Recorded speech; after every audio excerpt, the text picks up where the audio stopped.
I don't know how long I'm going to be able to do this because there's heck of mosquitoes out here. So, oh God.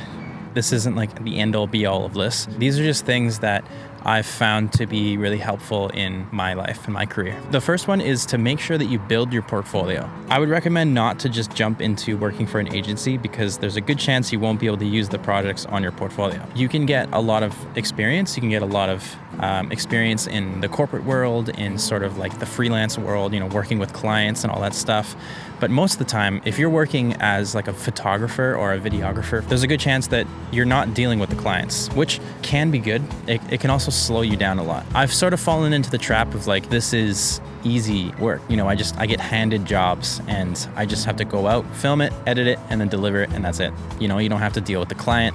All you have to do is deal with your boss, which is like kind of dreamy, in the moment, but then you start to realize that eventually you're gonna have to get out of it. You're gonna have to move on. You won't be able to make as much money as you could if you were just working for yourself. The work that you produce for that company, it belongs to them. It doesn't actually belong to you, so you can't technically use it on your portfolio. I guess you can do it in a private way, but if you wanted to share your work online, like you wanted to just make Instagram reels or something like that to kind of showcase your work, you can't do that. The stuff that you produce, depending on the company, legally that stuff belongs to them. So, all that work that you've done, you can't share it. That's basically means it doesn't exist. I think it's really important that you build your own portfolio. If you're working for an agency, make sure you're doing work outside of the agency. You're not using company time, you're not using company resources to shoot your own stuff, because it may seem convenient to work for an agency and you're like, this is easy work, I'm making money, it's consistent. I think that that's just sort of a stepping stone of where, you want to get to eventually. You should network with other creatives. This isn't an industry that's meant to be done alone. There's like a fantasy around the Lone Ranger, figuring it out yourself. There's huge benefits in knowing other photographers and other people that are creative who have skills that you don't have. Sometimes you might need someone who's better at lighting than you, or someone who's better at sound than you. Hey, I don't have time to edit this project. Can I hire you to edit it? Networking is really important just for like building not only like a community of people around you and getting to know the community that already exists. I have friends who are photographers and videographers, and we pass off jobs to each other all the time. Like if I can't do a job, I'll be like, hey, contact these people right here. And that's a good way to get to know new clients. That's a good way to find new jobs. If they pass off a job to you, that client might end up actually liking you more. And so they might want to work with you. And then that just gives you more work opportunities.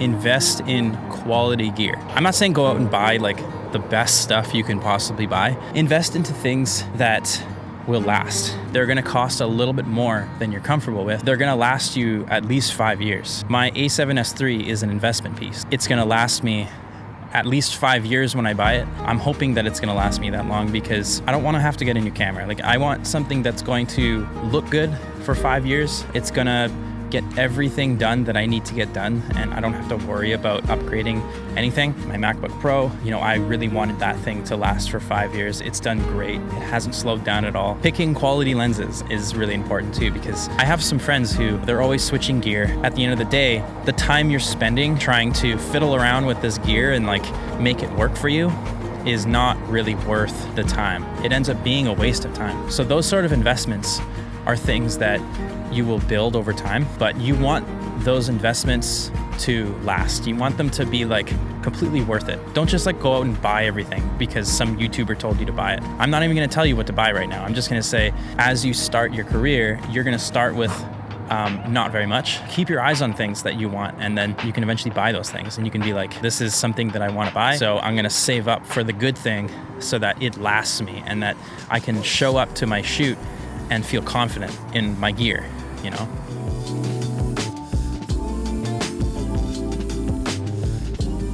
A little trick I like to do whenever I'm approaching a new job, they're asking me like, hey, what's your rate? I usually do two things. I ask, what's your budget? And then I wait for them to get back to me. Sometimes their budget is actually higher than what I was hoping for. And then I kind of think to myself, how much would I have to be paid to completely put my mind at ease for this job? And I usually take those two things, and most of the time it works out pretty well. Sometimes their budget is higher than what you hoped. If you go to the second question and you relate it to the budget, if their budget is lower than what you were hoping for, then that's sort of a good gauge that I might not be getting paid enough for this job.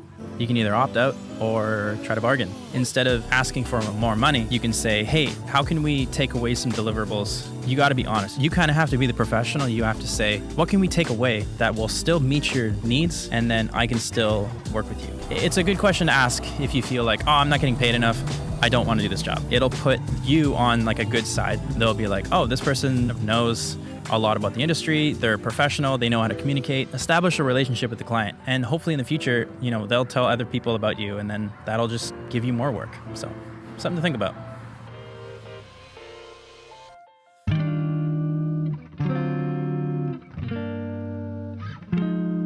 One of the best pieces of advice that I can give you, this is something that I'm learning a lot myself right now, is to continuously learn. So there's this really good quote from the book, Show Your Work by Austin Kleon. We're all terrified of being revealed as amateurs, but in fact, today it is the amateur, the enthusiast who pursues her work in the spirit of love, regardless of the potential for fame, money, or career, who often has the advantage over the professional because they have so little to lose. Amateurs are willing to try anything and share the results. They take chances, experiment, and follow their whims. Like, don't you want to be more like that? I know I do. I want to continuously learn, and I'm often really inspired by people that I know who are very educated and very experienced, and they're older than me, but they seem to have this like childlike energy about them. Like, they seem to be always wanting to learn, always wanting to grow. And I always wonder, like, man, why can't I be like that?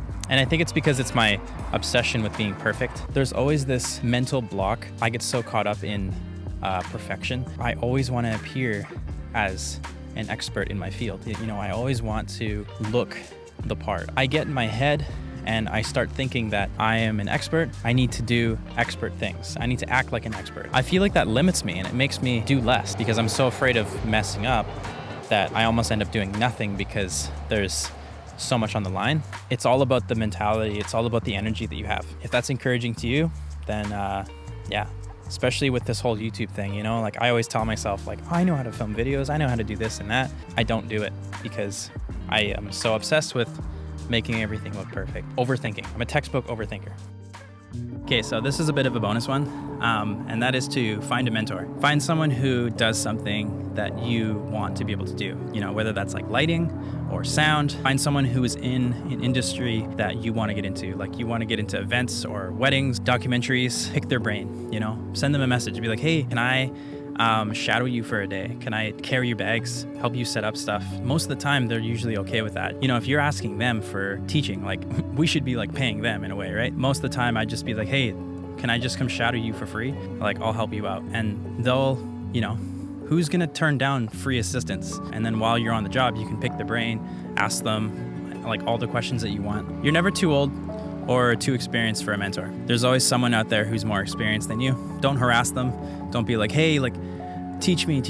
Send them a million messages online. Like, be kind, because some people don't really want to teach, but there's always going to be someone out there who would love the assistance or who would love to teach. So, yeah.